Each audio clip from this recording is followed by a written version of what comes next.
මේ ස්ථාන අතීතයේ මහරහතන් වහන්සේලා වැඩ වාසය කරන්නට යෙදුන උන්වහන්සේලාට පූජා කරලා තිබුණු කුටි. මේවා ගඩොල් වලින් තමයි බිත්ති බැඳලා සකස් කරලා තියෙන්නේ. ඉතින් මේ වගේ නම් පසු කාලිනව ඒවා විනාශ වෙලා ගිහිල්ලා බිත්ති ගලවලා තියෙනවා ගඩොල්. ඉතින් එන අයගේ ඒ ක්‍රියාකාරකම් නිසා තමයි ඒ තත්ත්වය උදා වෙලා තියෙන්නේ මේ වගේ තැන්වල.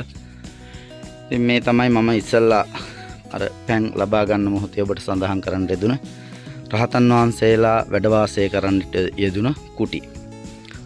මේ කුටියට උඩින් පෙනෙන ගලේ ඔබට දැක ගන්න පුළුවන් මේ කටාරම් කොටලා තියෙනවා. ඒ කටාරම් කොටලා තමයි මේ කුටි ඉදි කරලා තියෙන්නේ. මේ වගේ මෙන්න මේ පේන ස්ථානෙන් තව එහා පැත්තට යන්න ඕන තවත් පැන් පොකුණක් තියෙනවා. ඉතින් මේ දිගටම මේ කටාරම උඩින් කොටලා තියෙන්නේ. ඉතින් ඒ කොටලා ඉවරලා තමයි මෙන්න මේ ගඩොල් වලින් මේ බිත්ති බැඳලා මේ කුටි කීපයක් මේ ස්ථානේ නිර්මාණය කරලා තියෙන්නේ අතීතයේ හිටපු පින්වත් පිරිස. ඉතින් මේවා ඉල්ලීමක් කරනවා බෞද්ධ පින්වතුන්ටත් ඔය අන්‍ය ආගමික පින්වතුන්ටත් මේ ස්ථානයට ඔබ යම් දිනක පැමිණියොත් මේ වගේ නංගන් ලියලා මේවා විනාශ කරන්න එපා. මේවා තවත් අනාගතයේ දරුවන්ට උරුම කරලා දෙන්න කියන කාරුණික ඉල්ලීම කරනවා.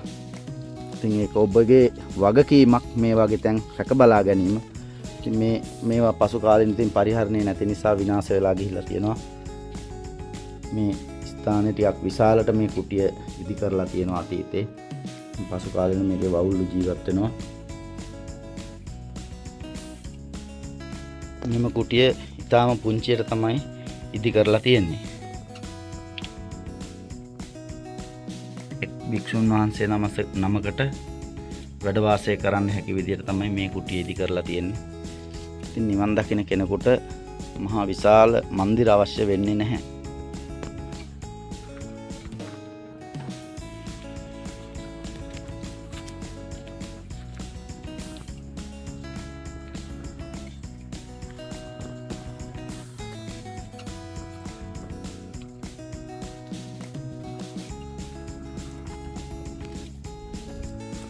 මේ ගමන් කරන මාර්ගයෙන් තවත් ටිකක් ඉදිරියට යනකොට තමයි අනිත් පැම්පකුණ පිහිටා තිබෙන්නේ. ඉතින් මේ ස්ථානෙත් රහතන් වහන්සේලාට වැඩ වාසය කරන්න ගල්ලෙන් කීපයක් ගඩොල් බිත්ති වලින් බැඳලා සකස් කරලා තිබෙනවා.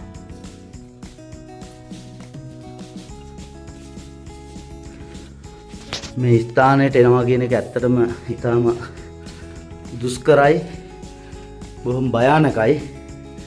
ඔබ යම් දිනක පැමිණියොත් ඔබටත් මේ පඩිපෙළ දිගේ උඩට ගමන් කරන්න සිද්ධ වෙනවා.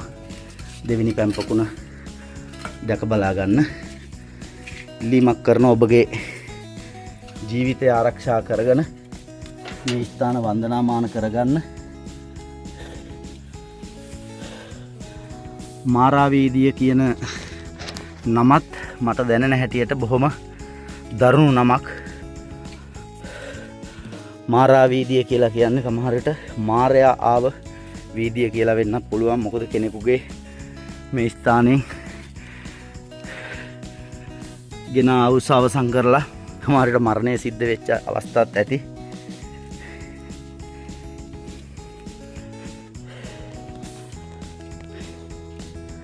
මේ ස්ථානෙත් ඔබට බලා ගන්න පුළුවන් මේ ගල් කටාරම් කොටලා තියෙන මේ හැමතැනකම කටාරම් සහිතව තමයි මේ විදිහට මේ ලෙන් ඉදි කරලා තියෙන්නේ. මේ නම් මේ බැම්ම මෙතනින් අර සුළඟයි වැස්ස වෙලාවට හුලං වැසි වලින් ආරක්ෂා වෙන්න ඉදි කරන ලද බැම්මක් ආරක්ෂිත. ඒක ඇතුලේ කුටි කීපයක් ඉදි කිරීම කරලා තියෙනවා. මේ ඔය දකින්න ඈත මේ ස්ථානය සිංහමූණ ගල කියලා කියනවා. මේක මෙන්න මේ ඇඟිල්ල ළඟ ඔබට පුංචියට පෙනේ ගලක්. ඒ ස්ථානය තියෙනවා එතන සිංහෙක්ගේ මූණක්. ඒක මෙන්න මේ වැව පැත්තට තමයි හොඳටම පේන්නේ. යම් දිනක පැමිණියොත් ඔබට බලා ගන්න පුළුවන්. මේ පේන්නේ ඈතින් ඔබට මේ බුලාගල ආරණ්‍ය සේනාසනයට අයිති තවත් පෞරාණික නටබුන් තියෙන පැති. මේ වටේටම කන්ද අක්කර 8,000ක භූමියෙන් යුත් මෙම කඳු මුදුන වටේටම තිබෙන්නේ පෞරාණික සිද්ධස්ථාන දිබුලාගල ආරණ්‍ය සේනාසනයට අයිති සිද්ධස්ථාන. ඉතින් ඔබට ඒවත් වන්දනාමාන කරගන්න පුළුවන් පැමිණියාට පසු. මේක මේ විශාල උමගක් වගේ මේ ස්ථානයේ තියෙන්නේ. මේ බොහෝ රහතන් වහන්සේලා මේ ස්ථානයේ අතීතයේ වැඩ ඉඳලා තියෙනවා. නැත්නම් මේවා නිකන් ආවට ගියට නිර්මාණය වෙච්ච නෙමෙයි. මේ ඉබේම පිහිටපු ගල් තියෙන්නේ. මේ ස්ථානෙත් මේ ඔබට පෙනෙන්නේ මේ සම්පූර්ණ ගඩොල් බැමි දාලා ෆවුන්ඩේෂන් දාලා ඉදිකරන්න යෙදුන කුටි මේ තියෙන්නේ. ඉතින් මේ ඔක්කොම මේ වන්දනා කරන්න ආපු අය එක එක්කෙනා නම් ලියලා ඒව කාලයක් යැවීමෙන් විනාශ භාවයට ගිහිල්ලා තියෙනවා. නැවතත් මං ඉල්ලනවා මේ ස්ථානය රැකගන්න, මේවා විනාශ නොවෙන්න කටයුතු කරන්න කියලා පැමිණියාට පසු. ඔබට පෙන්වන්නම් මේ ස්ථානයේ උඩ තියෙනවා పూర్ව බ්‍රාහ්මී අක්ෂර මේ මුදුනේ කොටලා තියෙනවා. තියෙන්නේ මේවා වෙලා අනුරාධපුර යුගයේ කොටන් දෙදුන අක්ෂර තමයි.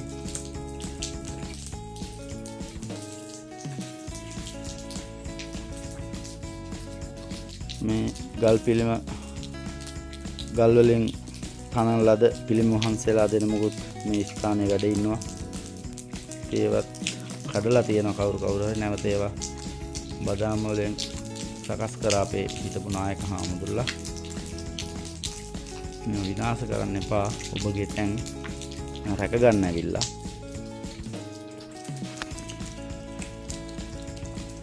දැන් ඔබට මේ බලන්න පුළුවන් දෙවෙනි පැම්පොකුණ.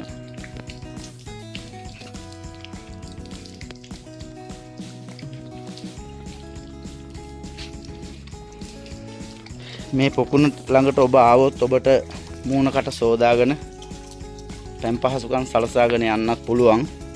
හැබැයි විනාශ කරන්න එපා. ඔබගේ ජීවිතයත් ආරක්ෂා කරගන්න.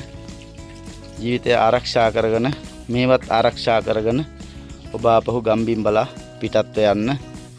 ඉතින් එන්න ඇවිල්ලා මේ ස්ථාන හොඳට දැකලා බලලා ඔබට අවශ්‍ය දර්ශන අරන් ගිහිල්ලා ඔබගේ මිතුරන් සමග බෙදා ගන්න.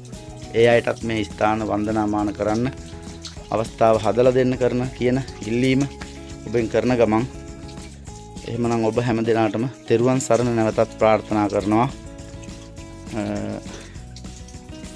මේ වගේ ස්ථාන ලංකාද්වීපයේ හැම තැනකම තියෙනවා. ඒ හැම තැනක්ම ආරක්ෂා කරගන්න කියන ඉල්ලීම ඔබෙන් කරනවා.